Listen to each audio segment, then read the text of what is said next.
Thousands of men say this was the turning point that saved their marriage. The biggest win for me. That's my big strength. It's been a big game changer for me. A million times better. The biggest win for me. Let that sink in.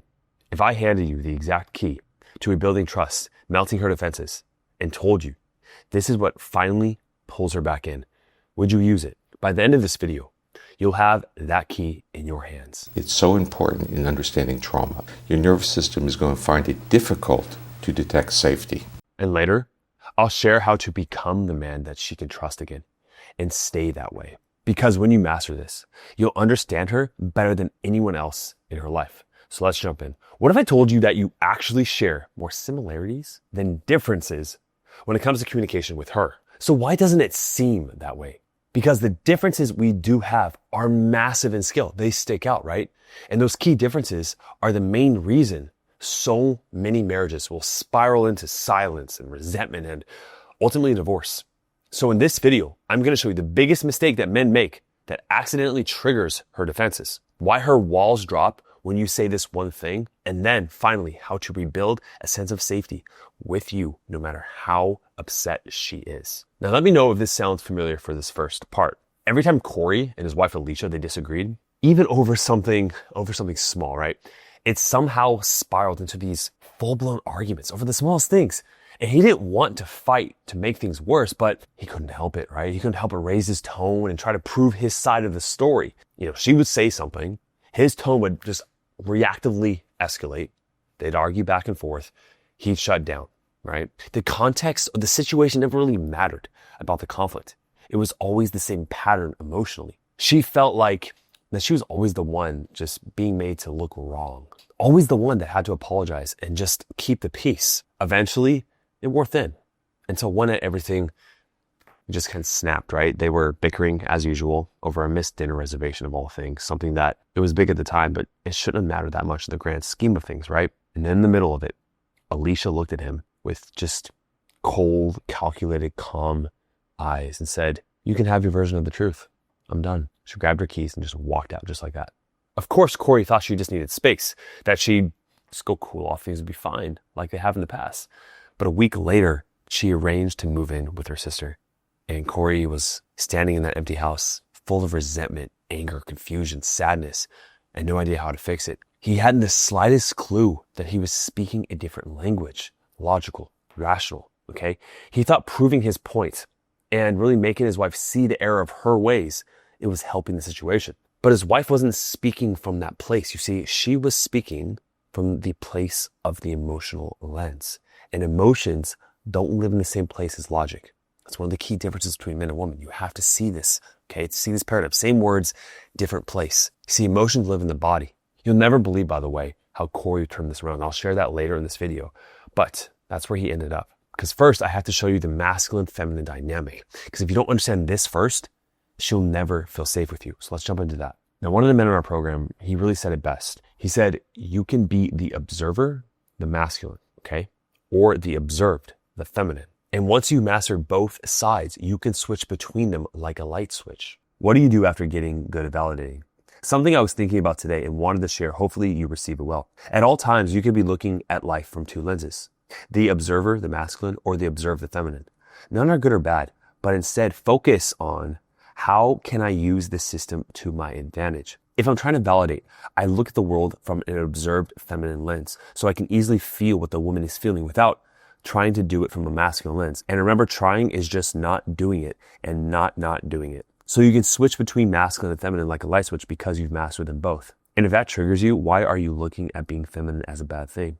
If there's a story that you're telling yourself that being feminine as a male is a bad thing, and after you shadow work that, focus on how being feminine isn't good or bad, because just using another system to our advantage, because it's going to get us closer to hitting our goal. Now that insight came from one of the guys in our private community, and it stuck with a lot of men. Because when most men discover this, and they first try to validate their wives, they really stay stuck in this masculine lens, being logical and detached.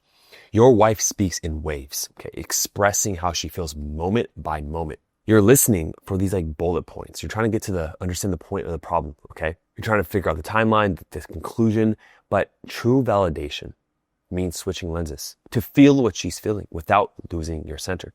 You're not crossing over into femininity, so to speak. You're simply picking up her lens long enough to attune to her, to connect.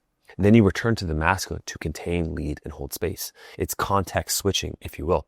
And when you can move between both, you gain emotional range. And most men never develop that.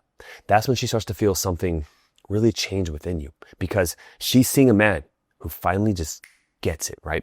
Who knows her deeply and still loves her. And is also able to hold his ground, by the way, too. Now, one of our coaches, Stacey, explains this perfectly. She says that most men approach emotional conversations like a doctor diagnosing a problem. Sound familiar? Offering solutions, trying to fix their wife. But when you do that, you're staying in your logical space, okay? And you're missing the deeper invitation that she's offering to you. So it's instinctive for a man to offer a solution, but you need to understand that by playing a doctor, you're denying her the right to experience her emotions. And by attempting to get rid of her negative emotions, you convey neediness. It's unintentional, but it is there. Now you need to understand this, so listen closely. This goes deeper than just the way we communicate, all right? There's another layer working against you right now, a hidden kind of like a reflex that kicks in before either of you even say a word. Now, once you understand this, you are miles ahead to rebuild trust, diffuse conflict, and reconnect with the woman you love. Now, it's called the polyvagal theory, and it explains how your wife's nervous system is always scanning for safety. You see, when she senses emotional danger, like tension or defensiveness, her body reacts automatically. She might shut down. She might get angry, pulled away. That's her nervous system going into flight, fight, or freeze. And that's what this doctor, the founder of the polyvagal theory, explains here. It's so important in understanding trauma, and the polyvagal theory articulates that shutdown circuit. If you are in a constant dangerous environment, your nervous system is going to find it difficult to detect safety. So if it can't detect safety, it's going to be in the state of more fight, flight, a low threshold to react. And when you're in that state, you're going to misread other people's cues. So you're more likely to see neutral faces as being aggressive. You're more likely to see fearful faces as if they were angry. This is why you could say something totally like, did you get a chance to call the plumber? Something monotonous, right? There's no emotional weight to that. But she hears it as an attack.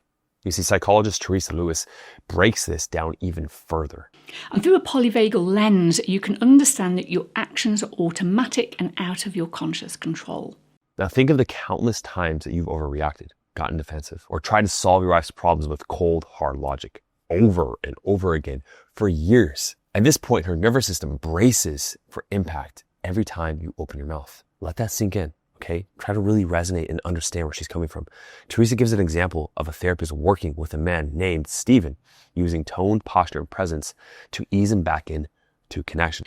Stephen's therapist offers cues of safety by validating his distress, maintaining a soft gaze, a calm tone, actively listening, and adopting an open body posture. So she's inviting Stephen into his ventral vagal state of connection by assuring him the environment supports emotional and physical safety. The therapist's nervous system is communicating to Stephen's nervous system that it's safe. This is exactly what we're doing when you validate your wife, okay?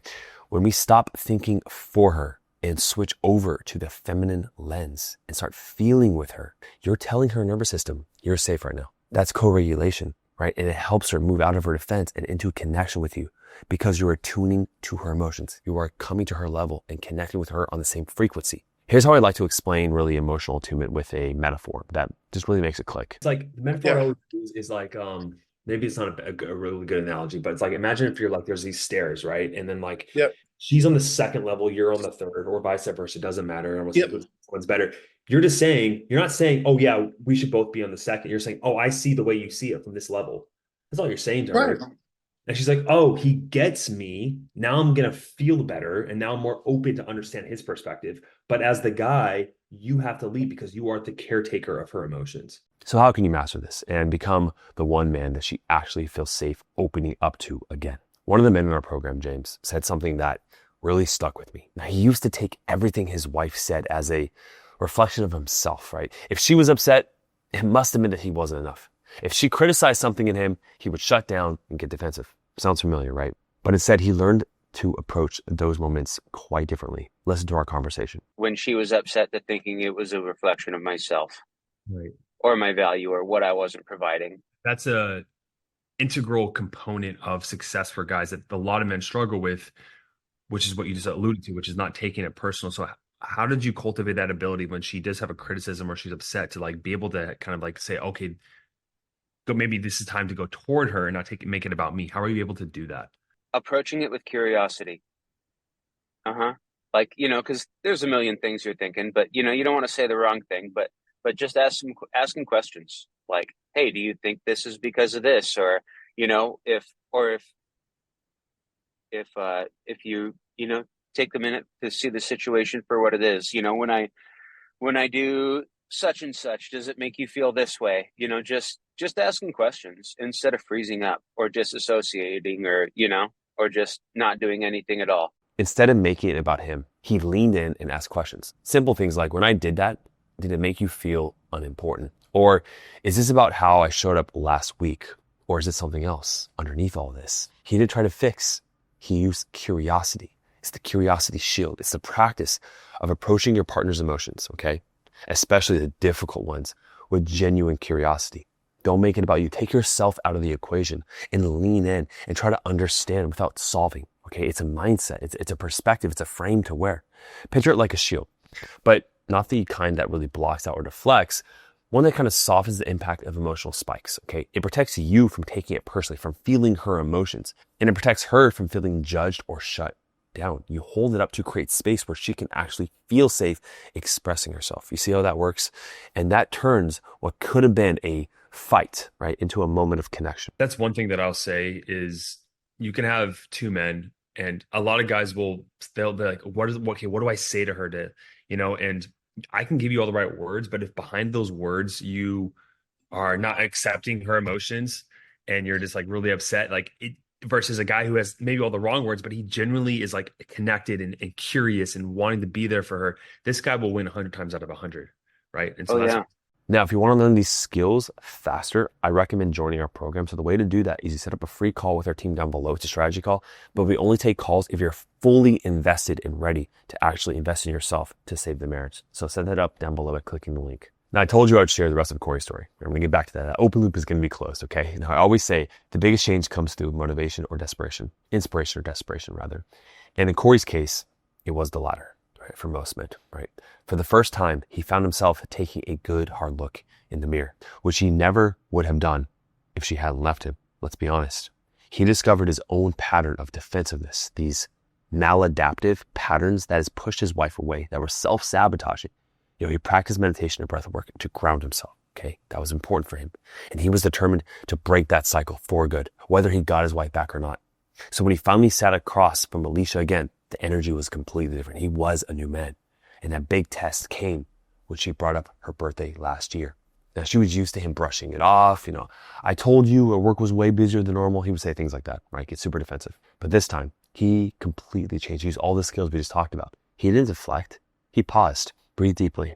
He made strong eye contact and said, look, that must have felt like I didn't care. And I know you deserve better from me. He owned up. She didn't expect that. Like, he could literally see her face completely soften in front of him. She blinked, looked away, and then back. And for the first time in months, she saw him take full 100% extreme ownership without guilt tripping her or trying to turn it around or really sharing his perspective. Okay. Now, I promise you a practical exercise, by the way, to master this masculine feminine lens switch. So this will ensure you never get blindsided by her emotions again. You have full control and just this masculine grounded power in yourself. Truly. This simple 5-minute daily practice helps you build emotional range and switch into her lens without losing your center. Okay. Having that balance. You're training your ability to validate, lead, and contain on command. So you can handle any emotional storm she's going to throw at you. First step. Sit with a recent emotional moment between you and your wife. A fight, a shutdown, just a moment that brought up a lot of emotion, okay? First one that comes to mind doesn't have to be the biggest one. Step number 2, first view it from your lens. What triggered you? What were you trying to protect in yourself? What were you trying to prove? What was the core emotions you were experiencing? Step 3, flip it. Step into her lens. Become her. See through her eyes. Look at yourself. Why might she have been feeling in that moment? What's underneath the words? What is the core need that is not being met? Does she feel unheard, unvalidated, not listened to? Is she suffocating? Does she feel needy? Right? Step 4, speak one sentence from each lens out loud and then ask, what did she need to feel safe in that moment? This is how you build grounded lens switching strength. It's like like emotional reps in the gym, right? I want you to do this daily. It will become instinctive, unconsciously competent within yourself. But like any new muscle, it will take time. So be patient with yourself, man, right? Be patient with yourself. Don't beat yourself up. And if you want to check out James' full stories, you could see it here, right? Again, you can set up a call with our team. Thanks for watching, and I will see you in the next video. Cheers, man.